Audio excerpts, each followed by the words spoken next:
اور وہ ہے زکات نکالنے کا طریقہ. بس یہی ایک دو ڈیٹیل پوائنٹ ہیں، پھر فوراً سارے کور ہو جائیں گے انشاءاللہ تعالی.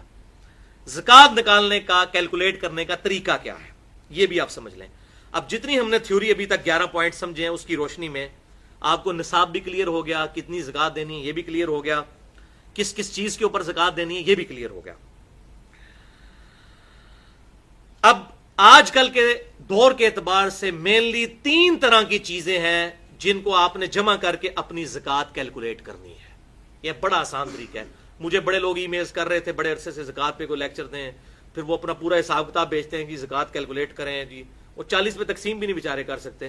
میں میرے لیے بڑی مصروفیت ہوتی ہے، میں نہیں یہ سارے معاملات لے کے چل سکتا، لہٰذا میں نے اب یہ میں آپ کو جنرلائز بتانے لگوں. یہ بڑا آسان طریقہ ہے زکات کو کیلکولیٹ کرنے کا.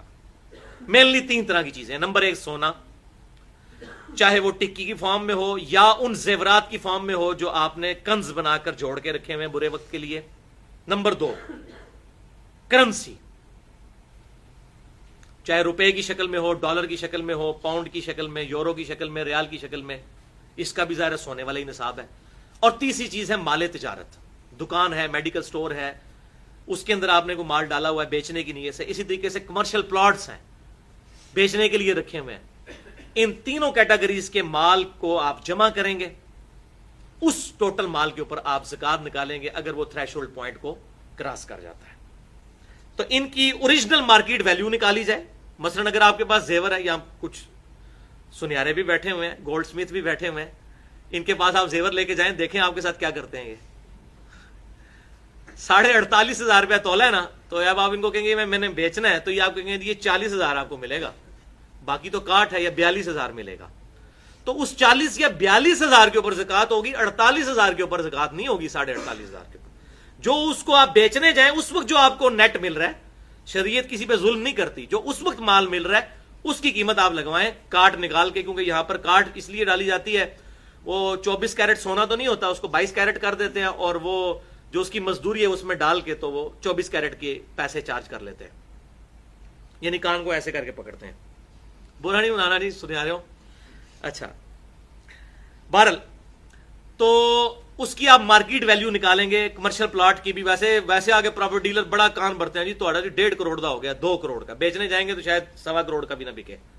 تو اس کی بھی آپ قیمت فروخت لگوائیں گے. جو کمرشل پلاٹ ہے، جو زرعی زمین ہے کسی کے پاس، اس کے اوپر چاہے وہ مربوں کے مربے ہوں، کسی کے پاس زرعی زمین جو اس کو وراثت میں ملی ہے، اس پہ کوئی زکات نہیں ہے جب تک اس کے اوپر کوئی چیز اگائی نہیں جاتی. اور ظاہر ہے اس کی ویلیو بھی بڑی تھوڑی ہوتی ہے. اسلام آباد میں 1 کنال کے پلاٹ کے آپ کئی مربع خرید سکتے ہیں زرعی زمین، ان کی تو ویلیو بڑی تھوڑی ہوتی ہے جو اس طرح کی زرعی زمینیں ہوتی ہیں.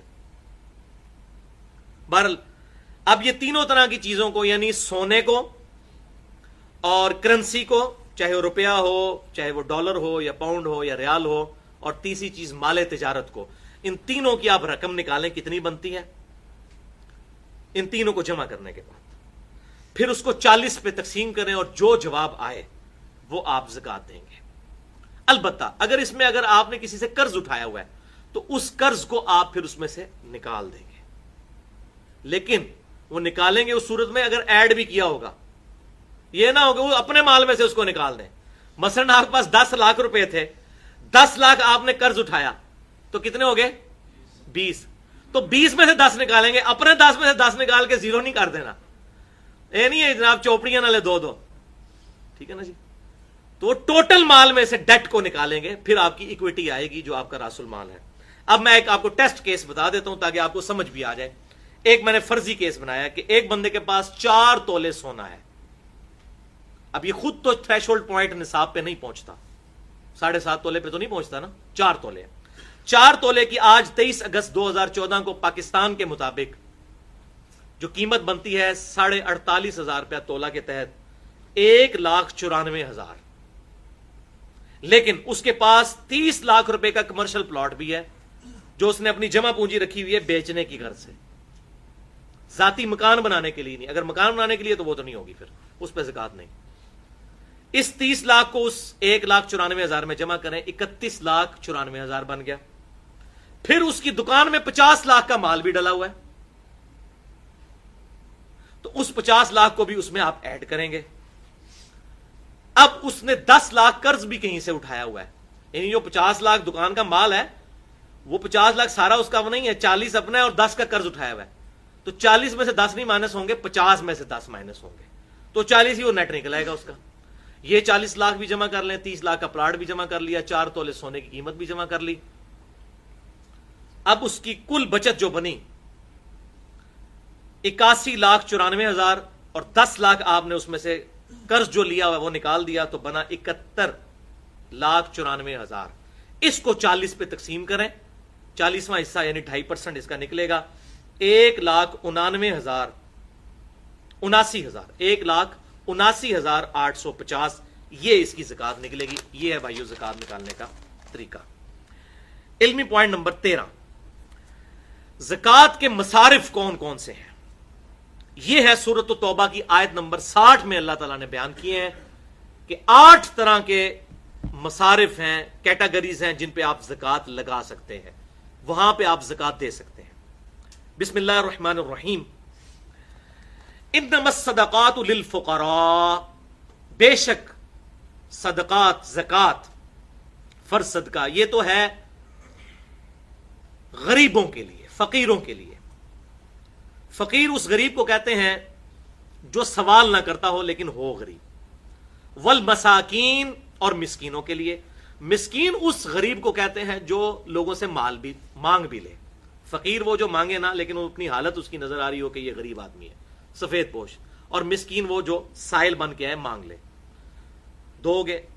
نمبر 3، والعاملین، اور زکات وصول کرنے والے یعنی سرکاری ملازم جو اس ڈیوٹی پر ہیں کہ لوگوں سے جا کے زکات کیلکولیٹ کرتے ہیں، کلیکٹ کرتے ہیں۔ اس زمانے میں بھی ظاہر ہے اونٹ، بکریاں اور یہ گائے وغیرہ لے کے آنا یہ بڑی ذمہ داری کا کام تھا، اتنی دور سے جا کے یہ ساری چیزیں، تو باقاعدہ لوگ ہوتے جو عاملین کہلاتے تھے۔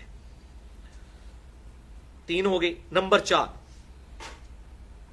والعاملین علیہا، جو ان پر وصول کرنے والے ہیں۔ نمبر 4، والمؤلفۃ القلوبہم، اور جو تالیف قلب کے لیے جو مال ہے وہ بھی دیا جا سکتا ہے۔ کوئی نیو مسلم ہے، ابھی وہ اتنا صحیح طریقے سے اسلام کی طرف نہیں آیا، اس کو اسلام سے محبت دلانے کے لیے آپ اس کی مدد کر دیتے ہیں کہ چلو یہ اسلام میں آیا، ہم سب لوگ مل کے اس کی مدد کریں، تو زکوٰۃ میں سے ہو سکتی ہے۔ آپ صلی اللہ علیہ وسلم نیو مسلم کی کیا کرتے تھے، بخاری اور مسلم میں موجود ہے۔ آپ صلی اللہ علیہ وسلم نے غزوہ حنین کے موقع پر ابو سفیان کو 100 اونٹ دیے تھے تالیف قلب کے لیے، تو اس طرح آپ صلی اللہ علیہ وسلم دیا کرتے تھے کسی کے دل میں اسلام کو پکا کرنے کے لیے، تاکہ ان کا ایمان پکا ہو جائے۔ نمبر 5، وفی الرقاب، اور غلام آزاد کرنے کے لیے۔ آج کل اس طرح نہیں ہے، آج کل اس کی ایک ماڈرن فارم جو ہے وہ اگلا والا جو کیٹیگری ہے۔ نمبر 6، والغارمین، مقروض لوگ، ان کی گردن چھڑانے کے لیے، کوئی بہت قرضے کے تلے دب چکا ہے، اس کو اس قرضے سے آزاد کروانے کے لیے آپ زکات دے سکتے ہیں۔ اسی طریقے سے غلام آزاد کرنا یہ بھی ہو سکتا ہے کہ کوئی بندہ بیچارہ بے قصور کسی تھانے میں قید ہو گیا اور آپ ضمانت میں کچھ پیسے دینے پڑ جاتے ہیں آپ کو اس کو نکالنے کے لیے، یا کسی سے غلطی سے قتل ہو گیا، آپ اس کی دیت ڈیمانڈ کر رہے ہیں اور اس کے پاس کچھ نہیں دینے کو، تو اس کی دیت کی طرف سے بھی یہ ادا کیا جا سکتا ہے زکات کا پیسہ۔ اس پہ حدیث بھی موجود ہے، وہ اینڈ پہ میں بتا دوں گا۔ وفی سبیل اللہ، یہ 7 نمبر، اور اللہ کی راہ میں، پرٹیکولر اس سے مراد تو جہاد فی سبیل اللہ ہے، باقی اس کی مد میں اور کافی ساری چیزیں آ جاتی ہیں، وہ میں انشاءاللہ اسی میں بتا دیتا ہوں۔ وابن السبیل، اور مسافر کے لیے بھی، چاہے وہ امیر مسافر بھی ہو، زکات لے سکتا ہے۔ ظاہر ہے کہ آج سے 60-70 سال پہلے تک لوگ پیدل سفر کرتے تھے۔ آپ مجھے بتائیں، حج کرنے کے لیے ہمارے انڈیا پاکستان سے لوگ تقریباً 4 مہینے کا سفر پیدل طے کرتے تھے۔ اب اس دوران اگر ڈاکو راستے میں لوٹ لیں تو آپ کے پاس تو کچھ بھی نہیں ہے، آپ تو جناب ایزی لوڈ بھی نہیں کروا سکتے اس زمانے میں۔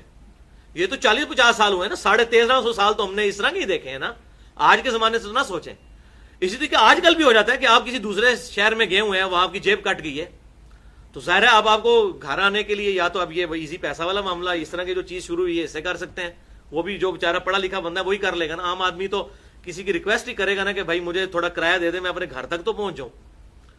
تو مسافر چاہے امیر ہو یا غریب، اس پہ زکات لگ سکتی ہے، اور یہ اگلے زمانوں میں بھی ہوتا تھا، آج کل بھی ایسا ہوتا ہے۔ بعض اوقات لوگ آتے ہیں اور مجھے تو جب بھی ایسا بندہ ملے میں اس کو پھر گاڑی پہ بٹھا کے آتا ہوں اور کنڈکٹر کو کہتا ہوں کہ بھائی یہ اس کا کرایہ ہے، اگر یہ کرایہ مانگ کے اترنے کی کوشش کرے تو یہ پیسے تیرے ہیں، تاکہ اگر جعلی ہوگا تو پکڑا جائے گا، وہ اس کنڈکٹر کو انشاءاللہ تعالیٰ اس بیچارے پہ بھی لگ جائے گا یہ پیسہ.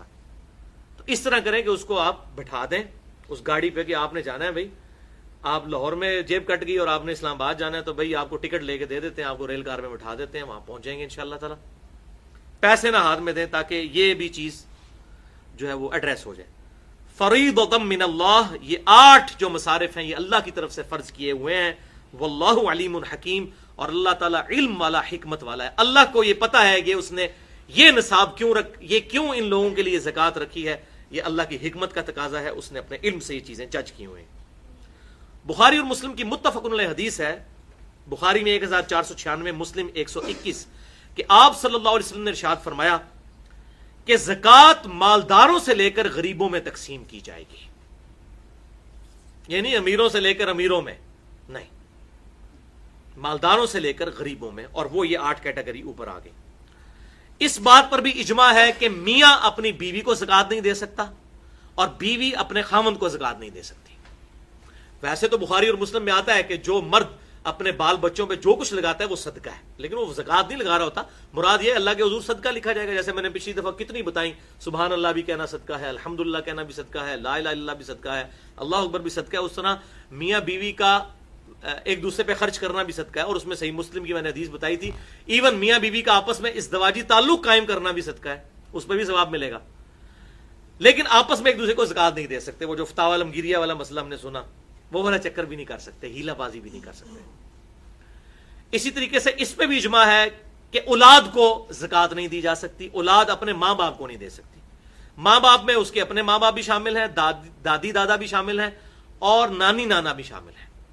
یعنی آپ خود جس کی اولاد ہے یا جو آپ کی نسل سے ہے ان کو آپ ڈائریکٹ زکوٰۃ نہیں دے سکتے، لیکن بہن بھائیوں کو آپ زکوٰۃ دے سکتے ہیں، اور سب سے افضل زکوٰۃ یہی ہے. بخاری اور مسلم کی متفق علیہ حدیث ہے، بخاری میں 1466، مسلم میں 2318، اور سنن نسائی میں بھی ڈیٹیل کے ساتھ 2583 ہے. آپ صلی اللہ علیہ وسلم نے فرمایا کہ عام غریب آدمی کو صدقہ دینے کا 1 اجر ہے، اور رشتہ دار غریب کو دینا 2 اجر ہے، کیونکہ اس میں اللہ تعالیٰ صدقے کا اجر بھی دے گا اور رشتہ داروں کے ساتھ حسن سلوک اور صلہ رحمی کرنے کا اجر بھی دے گا. لہذا رشتہ داروں کو دینا زیادہ افضل ہے، ڈبل ثواب ہے. اور یہ اس لیے ہے کہ اکثر جیلسی بھی رشتہ داروں میں ہوتی ہے. یہ تویز دھاگے بھی رشتہ دار کرواتے ہیں، ایک دوسرے کو وہ پھلتا پھولتا نہیں دیکھ سکتے. دوسرا بندہ کبھی بھی آپ سے جیلس نہیں ہوتا. تو اللہ تعالیٰ نے ہماری اسی انسٹنکٹ پہ سٹرائک کیا ہے کہ سب زیادہ ثواب ملے گا رشتہ داروں کو دو. اور اکثر لوگ ناراض ہوتے ہیں، اس نے منو اپنی دھی کا رشتہ نہیں دیتا سی، تے انہیں نہیں سی کیتا جی، میں تے گھر بھی نہیں وڑنا، اس نے مجھے اپنی بیٹی کا رشتہ نہیں دیا تھا، میں نے جانا ہی نہیں ہے، وہ غریب ہے. لوگوں کو زکوٰۃ دیتے رہیں گے اور اپنے غریب بہن بھائیوں کو زکوٰۃ نہیں دیتے. یہ بہت غلط پریکٹس ہے، اللہ تعالیٰ اس سے محفوظ فرمائے. اچھا، اس پہ بھی اجماع ہے امت کا کہ جو فرض صدقہ ہے یہ صرف مسلمان کو دیا جائے گا. فرض صدقہ یعنی زکوٰۃ. ہاں، زکوٰۃ کے علاوہ جتنا ہے، جیسے قربانی کا گوشت ہے وہ فرض نہیں ہے، سنت موقدہ ہے.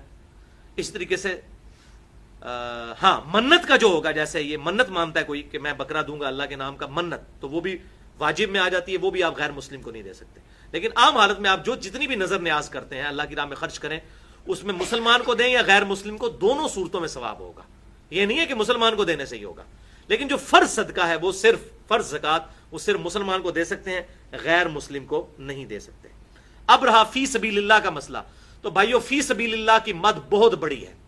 اللہ تعالیٰ نے فی سبیل اللہ کہہ کے مسئلہ ہی امت کا حل کر دیا ہے.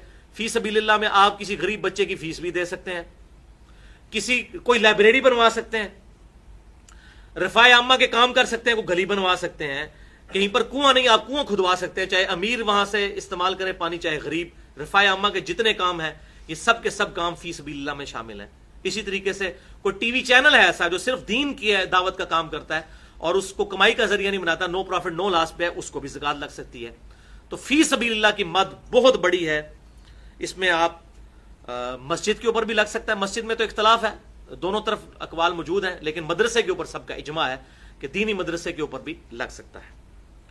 اور الحمدللہ اس حوالے سے میں بات پھر وہ ریپیٹ کروں جو میں نے پچھلی دفعہ کی تھی کہ پوری دنیا کا یہ سروے ہے کہ پوری دنیا میں چیریٹی میں نمبر 1 پاکستان ہے، خرچ کرنے والا ملک. پوری دنیا میں کسی ملک کے لوگ اتنا خرچ نہیں کرتے غریبوں پر جتنا پاکستان کرتا ہے. یہ چیریٹی میں پاکستان دنیا میں نمبر 1 ہے, اور یہ ملک چل رہی چیریٹی کے اوپر ہے. اتنے غریب لوگ بیچارے لوگوں کے گھروں میں کام کرتی ہیں عورتیں. آپ 1000 روپے میں ایک کام کرنے والی عورت بھی ہائر کر سکتے ہیں. $10 بنتے ہیں مہینے کے. $10 مہینے کا کیا ہے؟ باہر کے ملکوں میں تو $10 گھنٹہ چارج ہوتا ہے صفائی کرنے والی, یہاں مہینے میں. اب وہ غریب عورتیں بیچارہ اپنا گزارا کیسے کرتی ہیں کہ لوگ ان کے ساتھ باقی چیزوں میں بھی مدد کرتے ہیں. لیکن یہ بھی یاد رکھیں, جو عورت آپ کے گھر میں کام کر رہی ہے اس کو اگر آپ زکات دیتے ہیں تو یہ نہ اس کے اگینسٹ سے کام زیادہ نہ کروائیں, ورنہ وہ پھر آپ سود کھا رہے ہوں گے اس سے. ویسے زکات سے اس کی مدد کریں, اس میں اس کی طرف سے بدلے کو اپنے ذہن میں نہ رکھیں, ادروائز زکات گئی بیڑا غرق. یہاں پر ایک تملیک کا مسئلہ میں بتا دوں جو فقہ حنفی میں ایک بہت بڑا مسئلہ ہے, اس کی وجہ سے بڑا فتنہ کھڑا کیا ہے ان لوگوں نے. تملیک کا, ملکیت کا مسئلہ. فقہ حنفی میں یہ مسئلہ انہوں کی کتابوں میں لکھ دیا اور وہ آج تک اس کو ڈیفینڈ کر رہے ہیں, ان کے پاس کوئی دلیل اس کی نہیں. وہ کہتے ہیں کہ جی زکات کے لیے مالک بنانا ضروری ہے.